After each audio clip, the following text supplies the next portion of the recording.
आतंकवाद पर मुझे याद है कुछ दिन पहले मैंने पढ़ा था कहीं, आपको गृह मंत्री शिवराज पाटिल से कुछ शिकायत थी कि आप आतंकवाद के मुद्दे पर उनसे मिलने के लिए गए और उन्होंने आपको वैसा रिस्पांस नहीं दिया जैसा आप चाहते थे, गंभीर नहीं थे या कैजुअल थे अपने अप्रोच में।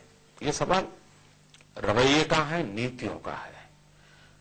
जब तक देश आतंकवाद के खिलाफ जीरो टॉलरेंस का मूड नहीं बनाता है, तब तक हम आतंकवाद से भिड़ नहीं सकते हैं। और इसलिए मैं कहता हूं कैजुअल रवैये से आतंकवाद के खिलाफ नहीं लड़ा जा सकता। लेकिन क्या कैजुअल रवैया है? आप गंभीरता से लेते हैं, लेकिन केंद्र सरकार भी जाहिर है वो सरकार चला रहे हैं तो वो भी गंभीरता से आतंकवाद को लेते होंगे। अफजल गुरु को फांसी, इसको क्या कहेंगे? ये सॉफ्ट स्टेट का नमूना है। आतंकवादी को सुप्रीम कोर्ट ने सजा दे दी, उसके बाद भी आप उसको शोपीस की तरफ बिठाए रख के बैठे हो। क्यों बैठे हो? क्यों तनाव पैदा करते हो? अब आप उसका दूसरा उदाहरण लीजिए। ब्लास्ट हुए अहमदाबाद में, बेंगलुरु में, जयपुर में, दिल्ली में जामिया नगर में एनकाउंटर हुआ। एनकाउंटर के बाद अब उस एनकाउंटर पर सवाल उठाए जा रहे हैं।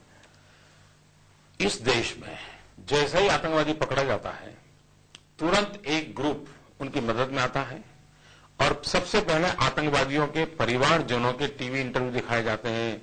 उनकी मां रो रही है, बच्चे रो रहे हैं और एक सिंपैथी का वातावरण बनाया जाता है। तीसरे तबके में पुलिस को घेरने का नए नए सवाल मैदान में छोड़े जाते हैं। फिर चौथे में कुछ एनजीओ जाते हैं कि निर्दोषों को पकड़ा जाता है, वोट बैंक पॉलिटिक्स करने वाले पॉलिटिशियंस आ जाते हैं। फिर पुलिस को कटघरे में खड़ा कर देगा और आतंकवादियों को निर्दोष घोषित। ये पूरा हर आतंकवादी घटना के साथ 6-7 चीजें आपको बिल्कुल क्रमवार जुड़ी हुई दिखेंगी। जब तक ये प्लान से चल रहा है, षड्यंत्रकारी व्यवस्था है, ये हम समझेंगे नहीं, हम आतंकवाद से लड़ नहीं पाएंगे। लेकिन उसके लिए हम भी तो जिम्मेदार हैं। अब आप देखिए, अमर सिंह गए जामिया नगर और उन्होंने उस पर सवाल उठाए। इसी तरीके से कुछ नेता ऐसे भी हैं जो ये कहते हैं कि सिमी पर बैन नहीं लगना चाहिए, सिमी का साथ देते हैं। तो सरकार भी चाहे आपकी हो या किसी और की हो, क्या करेगी सरकार अगर पॉलिटिकल सिस्टम ऐसा होगा? पॉलिटिकल सिस्टम ऐसा नहीं है, सवाल है पॉलिटिकल विल का। वोट बैंक पॉलिटिक्स से ऊपर उठना ही पड़ेगा। देश हित सुप्रीम होना चाहिए। निर्दोष नागरिकों की जिंदगी पर खेलने के रवैये बंद होने चाहिए। और ये एक प्रॉक्सी वॉर है, आतंकवाद एक प्रॉक्सी वॉर है। जिस प्रकार से युद्ध के समय वॉर टाइम पर पूरा देश एक बन करके एक स्वर से लड़ता है, मीडिया हो, जुडिशरी हो, एनजीओ हो, पॉलिटिकल पार्टी हो, सरकार हो, जनता हो, विद्यार्थी हो, कोई भी हो, सब एक ही स्वर से आतंकवाद युद्ध के अंदर सेना के साथ खड़े हो जाकर लड़ाई लड़ते हैं। आतंकवाद भी प्रॉक्सी वॉर है, पूरे देश को उसी रूप में खड़ा होना ही होगा, तभी जाकर के हम आतंकवाद के खिलाफ लड़ पाएंगे। अगर लोग अपना अपना उल्लू सीधा करने वाली भाषा बोलते रहेंगे तो देश का भला नहीं होगा। आप अपने भाषण में पहले मियां मुशर्रफ की बहुत बातें करते थे और कहते थे कि सीमा पार से आतंकवाद है। अब तो मुशर्रफ साहब भी नहीं रहे। अब आज भी आतंकवाद स्पॉन्सर्ड टेररिज्म है। उसके सारे आका, उसके प्लानर्स, उसके सप्लायर्स ये विदेशों में हैं।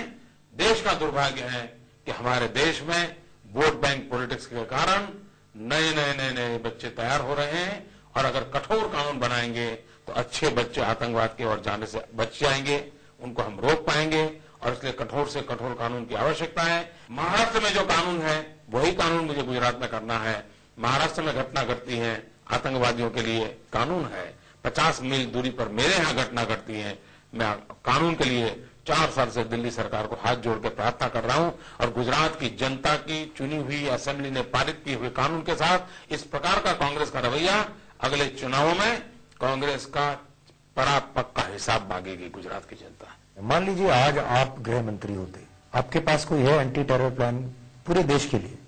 पहली बात बाकी की जगह मान लीजिए आप होते, मैं क्या होता और मैं क्या न होता उसके आधार पर तय नहीं होता। मैं एक सामान्य नागरिक होता, एक स्कूल में टीचर होता, तो भी मैं जरूर सोचता कि देश में जो सरकार है वो सरकार का जीरो टॉलरेंस रवैया होना चाहिए। मैं एक बिल्कुल स्कूल के अंदर छोटा सा क्लार्क होता तो भी मैं बड़ी गंभीरता से कहता कि ये वोट बैंक पॉलिटिक्स नहीं होना चाहिए। ये भिन्न भिन्न तराजू से नहीं तोला जाना चाहिए। आतंकवाद के खिलाफ लड़ने के लिए एक स्ट्रेटेजी होनी चाहिए। आतंकवाद के खिलाफ लड़ने के लिए सबके सामूहिक प्रयास होने चाहिए। जिस प्रकार से युद्ध के अंदर हर नागरिक कंट्रीब्यूट करता है। मैं भी किसी स्कूल का क्लार्क होता, टीचर होता, मैं भी कंट्रीब्यूट करता। इसके लिए मुझे कोई होम मिनिस्टर होकर के सपने देखने की जरूरत नहीं है। एक और आतंकवाद की भी बात हो रही है, जो तो उड़ीसा में हो रहा है, कर्नाटक में हो रहा है। अभी हम बात करते हैं कि केंद्र सरकार सॉफ्ट है, लेकिन बहुत सारे लोग ये मांग कर रहे हैं केंद्र सरकार से कि बजरंग दल पर भी बैन लगना चाहिए। उस पर भी तो सॉफ्ट है केंद्र सरकार। पहली बात है, आप घरेलू हिंसा को भी आतंकवाद कह देंगे तो फिर एक बार आतंकवादियों को बचाने का एक खेल है। और संगठनों को प्रतिबंध बनाने की बात करने वाले लोग ये यही नहीं कर रहे हैं कि उनको किसी भी हालत में आतंकवादी संगठनों को बचाना है, इसलिए इस प्रकार के सबूत पे छोड़ रहे हैं। ये सारा खेल वही है। मैं जो कह रहा हूं ना कि आतंकवाद को बचाने के लिए नई नई नई नई नई चीजें खोलते रहना, ताकि लोगों का आतंकवाद की गंभीरता पर ध्यान हट जाए और आतंकवादियों को बचा करके उनकी वोट बैंक की राजनीति चले, इसी का ये हिस्सा है। लेकिन कंधमाल में भी तो लोगों को बचाना ही होगा ना हमको, उड़ीसा में, कर्नाटक को बचाना चाहिए। हर एक निर्दोष नागरिक को बचाना है, हर निर्दोष नागरिक को बचाना चाहिए। लेकिन ये जो बोला जा रहा है वो तो आतंकवादियों को बचाने के लिए बोला जा रहा है। जी, अब आपसे आखिरी सवाल ये, आपको सुपर चीफ मिनिस्टर कहा जाता है और ये कहा जाता है अभी भी, ये एक आरोप है जो कि आज भी स्टैंड करता है। बाकी सबके आप जवाब देते रहे कि आप सुपर चीफ मिनिस्टर हैं। गुजरात में सिर्फ चीफ मिनिस्टर फाइनल वर्ड है, मीडिया से कोई बात नहीं कर सकता, किसी की चलती नहीं। इस पर आप क्या कहेंगे, और क्या आपको लगता है कि ये जो ऑटोक्रेटिक स्टाइल है at times it helps also? पहली बात यह है कि भारत के संविधान के तहत सीएम के ऊपर कोई सुपर सीएम वाली व्यवस्था नहीं है, इसलिए जो भी है वो चीफ मिनिस्टर वाला मामला है। दूसरी बात है कि एक सरकार 3-3 बार चुन करके आए, 7 साल में उस पर कोई दाग न लगे, वो ऑटोक्रेटिक व्यवस्था से संभव ही नहीं है।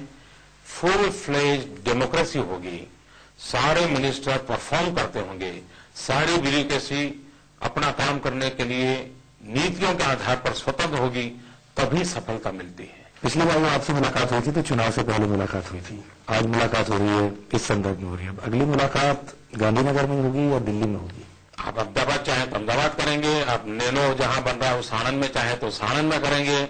मेरा समुद्री किनारा है जहां पर नए नए बंदर बन रहे हैं, अगर आप चाहें समुद्र की लहरों के बीच में नए नए बंदर और नया गुजरात जहां निर्माण हो रहा है वहां चाहे तो वहां करेंगे।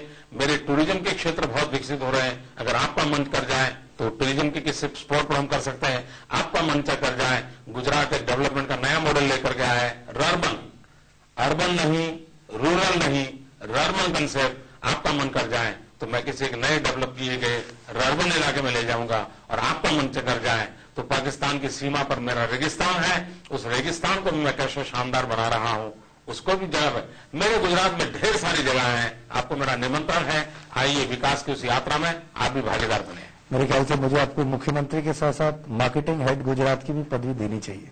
ये मेरा दायित्व है, मेरे गुजरात का ब्रांडिंग करना। Brand Gujarat is my responsibility, और मैं उसको पूरी ताकत से करूंगा। और मेरा ब्रांडिंग नहीं करूंगा, मुझे तो ब्रांड मोदी भी तो बन ही रहा है।